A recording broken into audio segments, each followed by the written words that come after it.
SS Rajamouli की next big thing Varanasi का छोटा सा कॉन्सेप्ट टीजर आया है, साथ में बहुत सारे सरप्राइजेस लाया है। ऑनेस्टली सब कुछ परफेक्ट है, सब कुछ टॉप क्लास लग रहा है। बस काश वो लास्ट सीन उस तरह ना डाला जाता जैसा वो दिख रहा है। फिलहाल आपको बताने वाली हूँ उस टीजर की सारी हिडन डिटेल्स के बारे में, और लास्ट पॉइंट सुन के तो आप माथा पीट लोगे, ये शर्त लगा सकती हूँ। गौर से जूम करके देखोगे तो हनुमान जी की पूंछ पे महेश बाबू रथ चला रहे हैं और पीछे व्हील चेयर पे विलन पृथ्वीराज बैठ के जा रहे हैं। हवा में लटकने वाली ये औरत शायद प्रियंका चोपड़ा ही है, क्योंकि पोस्टर वाली जगह और इसमें दिखने वाला मॉन्यूमेंट सेम टू सेम ही लग रहे हैं। एक इंसान की बलि दी जा रही है, या वो खुद अपने आप को सेक्रीफाइस करना चाहती है, क्योंकि देवी की स्टोरी कुछ ऐसा ही बताती है। जिंदगी मौत से इंसान को बहुत आगे ले जाती है। माँ को खुश करके स्पेशल पावर पाने के लिए यज्ञ भी हो रहा है, लेकिन उसको रोकने महेश बाबू पहुंच गए हैं। वो डर रहे हैं उस खतरे से जो इस ताकत से आ सकता है। सिर्फ इंसान नहीं, ये तो बंदर की भी जान बचा रहे हैं। शायद ये बंदर इनको किसी बड़े सीक्रेट खजाने तक ले जा रहे हैं। गौर से देखा, इस बड़े से बर्फ के पहाड़ पे कुंभा के आदमी लटक रहे हैं, लेकिन यहाँ भी महेश बाबू उन सबसे आगे निकल के शायद उसी खजाने को ढूंढ रहे हैं। अचानक से बर्फ के पहाड़ से अफ्रीका के जंगल में पैराशूट से लैंडिंग, शायद कुंभा के लोगों से पीछा छुड़ाया जा रहा है। फिल्म को जंगल एडवेंचर में बदला जा रहा है, लेकिन जैसे ही कैमरा पानी के अंदर जाता है, पुराने जमाने का ऑब्जेक्ट दिखाया जाता है जो किसी नाव के जैसा दिखता है। बट क्या हो अगर ये भगवान कृष्ण के शहर द्वारका से कनेक्टेड हो, जो पानी में डूब गया था, लेकिन कुछ तो स्पेशल है जो पीछे छूट गया था,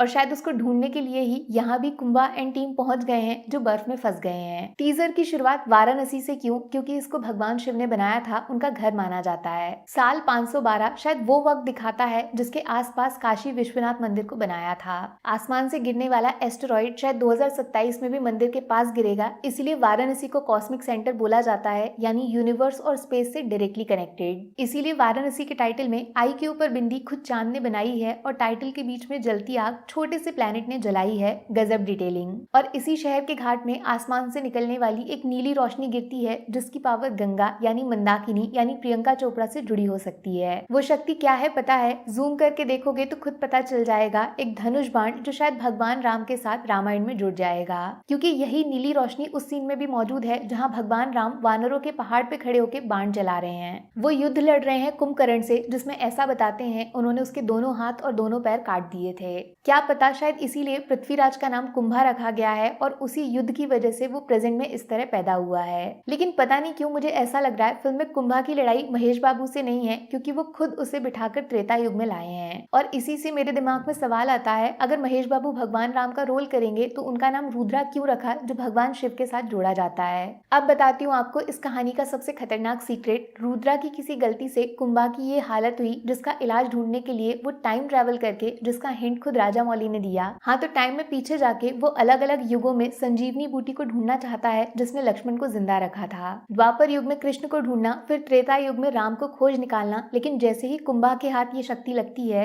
वो कोशिश करता है अपने भाई रावण को मौत से वापस लाने की, राम से बदला लेकर रामायण को पूरी तरह मिटाने की। ऐसा स्ट्रॉन्ग रूमर मार्केट में घूम रहा है। आर माधवन SSMB 29 का पार्ट है, उन्होंने पृथ्वीराज की पोस्ट पे कमेंट भी किया था, और वो इस फिल्म में रावण का कैरेक्टर प्ले कर सकते हैं, जिसको जिंदा करने के लिए ही कुंभा महेश बाबू की हेल्प से संजीवनी बूटी को ढूंढना चाहता है। लेकिन जैसे ही इस प्लान के बारे में महेश बाबू को पता चलेगा, वो शिव बन के नंदी पे बैठकर रुद्रा का अवतार लेंगे और कुंभा को हमेशा के लिए खत्म कर देंगे।